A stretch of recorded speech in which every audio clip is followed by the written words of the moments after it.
Maturation is one of the words that I regularly use to describe growth, to describe the path of life.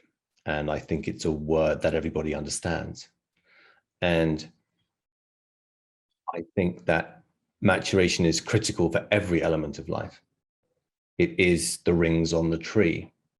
And the way I typically describe this so that people understand it is I might say, if you were really struggling at the beginning of your marriage, would you like to go and speak to somebody who is, say, 72, but they still have the same beliefs, opinions, and decisions about marriage and infidelity that they had when they were 25? Is that the person you would like to go and speak with? And instantly, if you're remotely aware, that instantly doesn't feel right. It instantly feels like something's wrong. And what's wrong is that we want the 72-year-old to have lived enough, to have evolved their understanding and matured their view of the world and their understanding of the world, that such that they have something insightful and powerful and ordering to give you. So maturation for me is the prime directive of the human experience, to gather awareness and see more clearly throughout the course of our lives. If we can take that simple idea and run with it, then we would think that if we are going to have a committed relationship with somebody, potentially get married, potentially have children, a mortgage, the finances, the full, deep, intertwining commitment that often is required to occur between, especially young married people, it would make sense that the prime directive of life itself is front and center.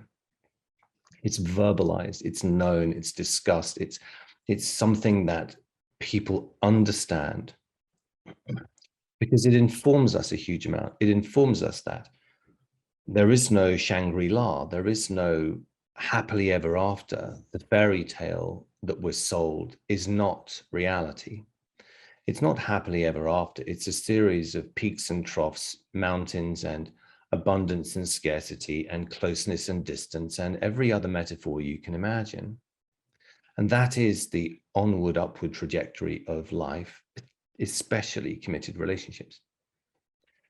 One of the things that expresses maturation very clearly, I've found over the years, is that if you've ever gone to a restaurant, maybe on holiday or wherever, and you notice a couple who are not upset with each other, because you can feel when a couple is upset, like it's just everything about them, right?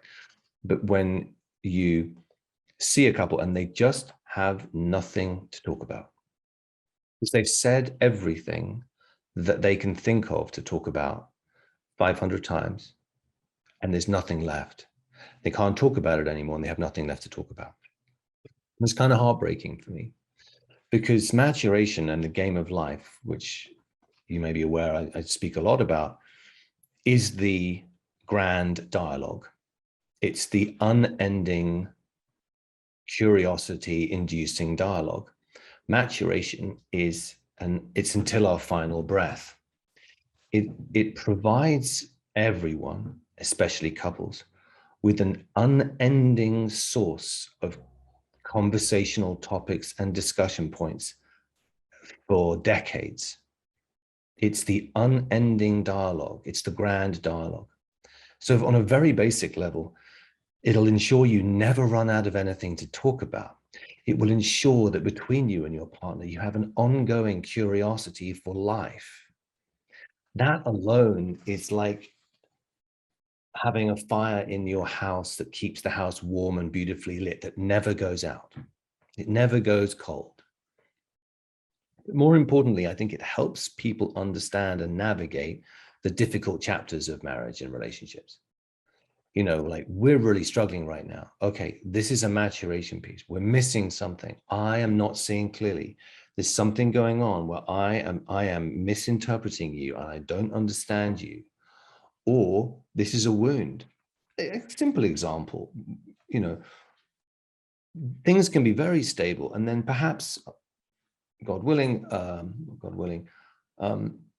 forbid, once someone's father dies, and suddenly there's waves of emotion and release and chaos and confusion, and stuff is happening inside someone.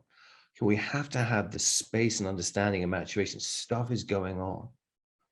And life, the psyche wants to grow, and it grows often through chaos and confusion and breakdowns. So when we understand maturation, when the prime directive of the human experience is at the forefront of two people's understanding, it's like a safety buffer. It buffers you from the turbulence. It's like a safety belt on a boat in a storm and a life jacket. Because if you're wise, you should expect to be thrown overboard in your marriage, into the sea in the dead of night, lost, alone, cold, confused, and fearing for your life. That's a wise person is going to know. At some point, there's a very high chance I'm going to want to leave. Now, can I be with that and not have a knee-jerk reaction? Can I be that maturation is going to be messy? And it helps people remain calmer, helps people not have knee-jerk reactions. And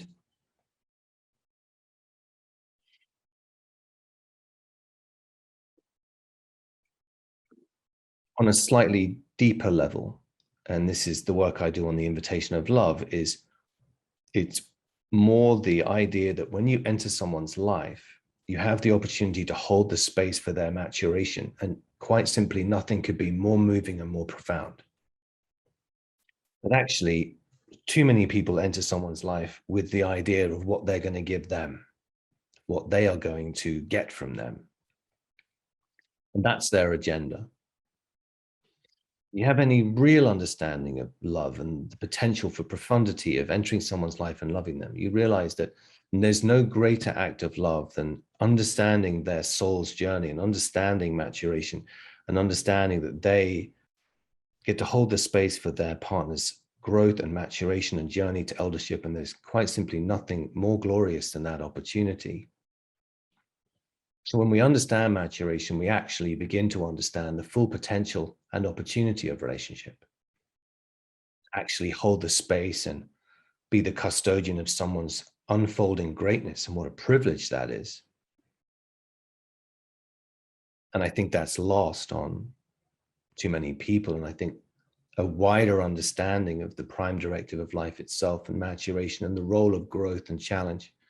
And thus it explains the true profound opportunity of relationships. I think that's where the idea of maturation becomes really interesting to understand in relationships.